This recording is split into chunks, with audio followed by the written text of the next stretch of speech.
निवडणुकीपूर्वी एकच योजना गाजत होती, सर्व योजना बाजूला झाल्या होत्या आणि फक्त महिलांची गर्दी बँकांमध्ये झालेली दिसायला पाहत होती।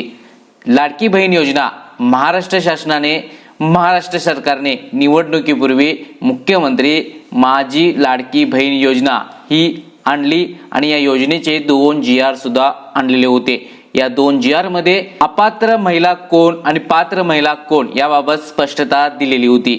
पण ज्या महिला अपात्र होत्या त्यांनी सुद्धा अर्ज केलेला होता, पण त्यांच्या सुद्धा खात्यावरती लाडकी बहीण योजनेचे 1500 रुपये महिन्याला जमा होत होते। पण आता यापैकी 5 लाख महिला अपात्र ठरलेल्या आहेत आणि आता इथून पुढचे त्यांचे पैसे थांबलेले आहेत, हप्ते बंद झालेले आहेत।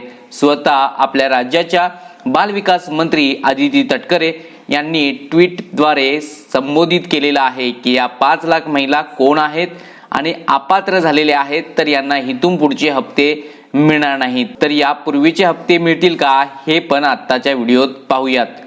चॅनलवरती नवीन असाल शेतकरी मित्रांनो, शेतकरी मैत्रिणींनो, आत्ताच चॅनलला सबस्क्राईब करा। आपण पाहायचं आहे मुख्यमंत्री माझी लाडकी बहीण योजनेसंदर्भातील आदिती तटकरे यांनी ट्विट केलेलं आहे। मुख्यमंत्री माझी लाडकी बहीण योजना दिलेला लाभ परत घेतला जाणार नाही। मुख्यमंत्री माझी लाडकी बहीण योजनेसाठी अपात्र ठरलेल्या लाभार्थ्यांना जानेवारी महिन्यापासून सन्मान निधी वितरित केला जाणार नाही। ज्या महिला अपात्र ठरलेल्या आहेत त्यांना जानेवारी महिन्यापासूनचे हप्ते बंद। तथापि कल्याणकारी राज्याची संकल्पना पुढे नेत असताना लाभार्थ्यांच्या खात्यात यापूर्वी जमा करण्यात आलेला सन्मान निधी परत घेणे उचित ठरणार नाही। म्हणजेच यापूर्वी जो लाभ देण्यात आलेला होता कोणता, म्हणूनच कोणत्याही लाभार्थ्यांच्या बँक खात्यातून आतापर्यंत जुलै 2024 ते डिसेंबर 2024 म्हणजे 6 महिन्याचे जे हप्ते आहेत ते देण्यात आलेली लाभाची रक्कम परत घेतली जाणार नाही, याची कृपया सर्वांनी नोंद घ्यावी।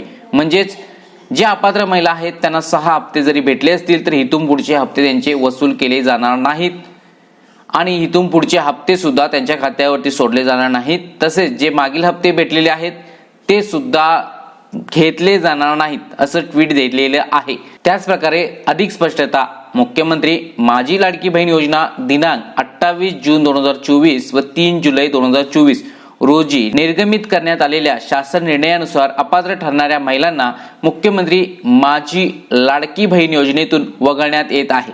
अपात्र ठरविण्यात आलेल्या लाभार्थ्यांचे वितरण खालीलप्रमाणे: संजय गांधी निराधार योजनेच्या लाभार्थी असलेल्या महिला 2,30,000, वय वर्ष 65 पेक्षा जास्त असलेल्या महिला 1,10,000, कुटुंबातील सदस्यांच्या नावे 4 चाकी असलेल्या, नमो शक्ती योजनेच्या लाभार्थी असलेल्या, स्वेच्छेने योजनेतून नाव मागे घेणाऱ्या महिला 1,60,000, एकूण अपात्र महिला 5 लाख। सर्व पात्र महिलांना मुख्यमंत्री माझी लाडकी बहीण योजनेचा लाभ देण्यासाठी महाराष्ट्र शासन कटिबद्ध आहे। पण ज्या काही ह्या अपात्र महिला आहेत त्यांना जानेवारी महिन्यापासून हप्ते बंद करण्यात आलेले आहेत। यापेक्षा जास्त महिला अपात्र असू शकतात। आता फेर सर्वेक्षण होणार आहे। क्रॉस व्हेरिफिकेशन मध्ये अधिक महिला यामध्ये सापडू शकतात आणि मुख्यमंत्री माझी लाडकी बहीण योजनेमध्ये पात्रतेमध्ये महिलांची नावे कमी होऊ शकतात। हा व्हिडिओ सर्व महिला भगिनींना शेअर करा ज्यांच्याकडे 4 चाकी वाहन आहे, ज्या कुटुंबात त्याच पद्धतीने संजय निराधार योजनेचे लाभ घेत असतील किंवा पहा इन्कम टॅक्स फी किंवा तुमचं 65 वर्षापेक्षा जास्त वय असेल किंवा अपात्र मध्ये बसत असाल तर आता सावधान, तुम्हाला पैसे मिळणार नाहीत। आदिती तटकरे यांच्या ट्विटर हँडलवरती जाऊन तुम्ही या पोस्ट पाहू शकता। शेतीवाडी या चॅनलला सबस्क्राईब केले नसेल तर तुमचं चॅनल सबस्क्राईब करून ठेवा।